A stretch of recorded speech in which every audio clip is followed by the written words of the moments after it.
Okay, so here we go. Scientific notation, additional scientific notation. Okay, so first thing we do, since you already have learned about how you're going to change or what is scientific notation and how you're going to change scientific notation to the expanded form and expanded form to scientific notation, we have here the addition of scientific notations. Now, how are you going to how are we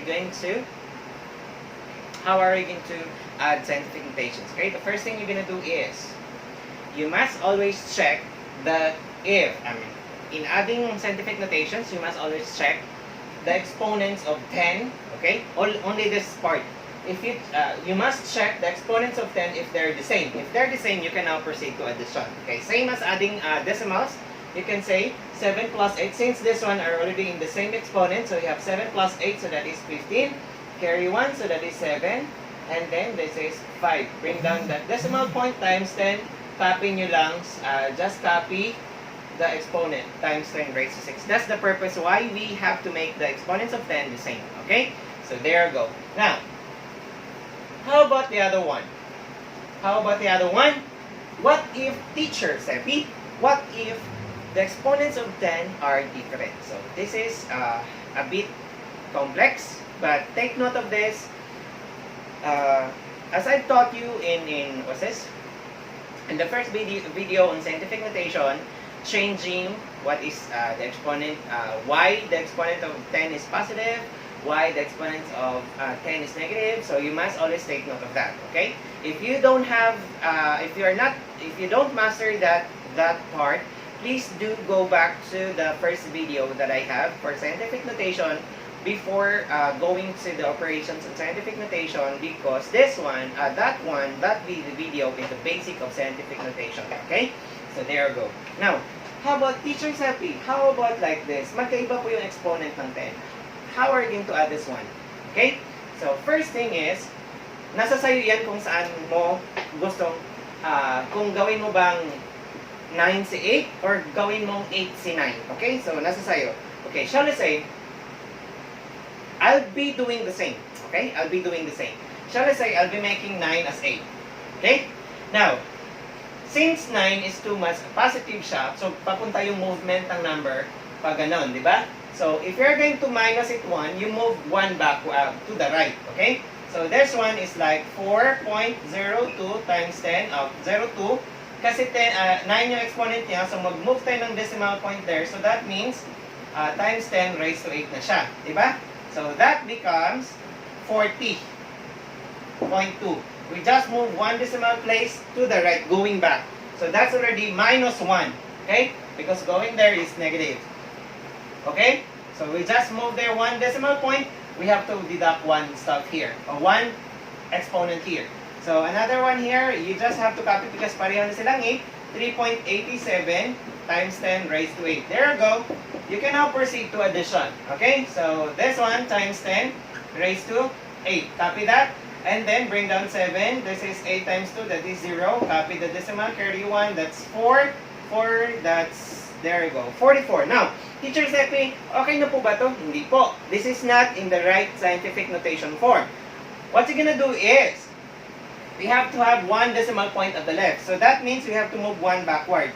Now, moving here like this, that means we have to add 1 exponent here, okay? So, the correct answer now, the final answer is 4.407 times 10 raised to 9. Okay? There we go. That's how we're gonna add the scientific notation. Now, I changed 9 into 8. What if I'm gonna change 8 into 9? Okay? So, let's do that. What if I'm gonna change 8 into 9? Okay, so we'll just have to copy this one. 4.02 times 10 raised to 9. Now, since this one is 8, adding 1 to that 9, that means we have to move here, okay, to the left. So that means moving to the left, we can have 0.387 times 10 raised to 9. Okay? Okay, so there you go. Pareho na sila. Times 10 raised to 9. And then, bring down 7. This is 0, 1, 4.4. See, we already have arrived at the correct answer, which is like the right scientific notation form, pareho kanina.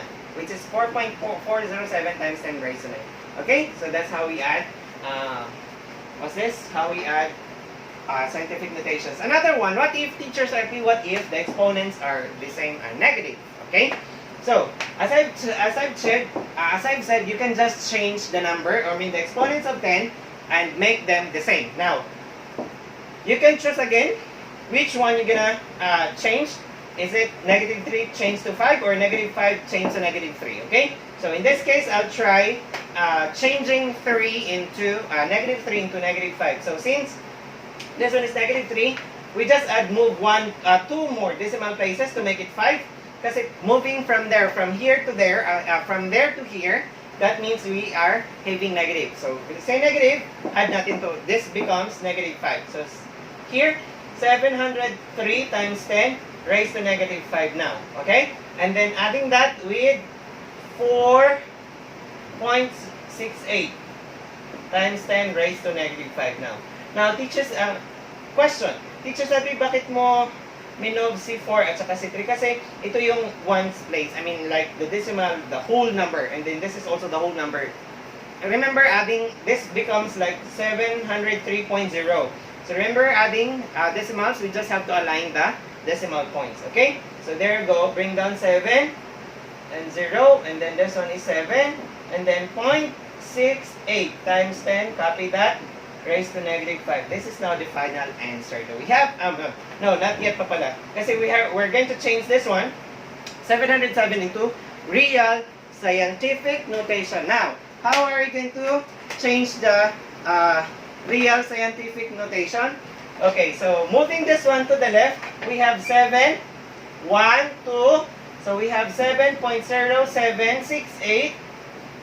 Since we move like this, we have to we have to add 2 here. So, negative 5 plus 2, that is negative 3. So, that is 10, negative 3.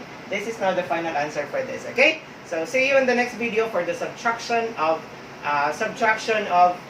scientific notation. Okay?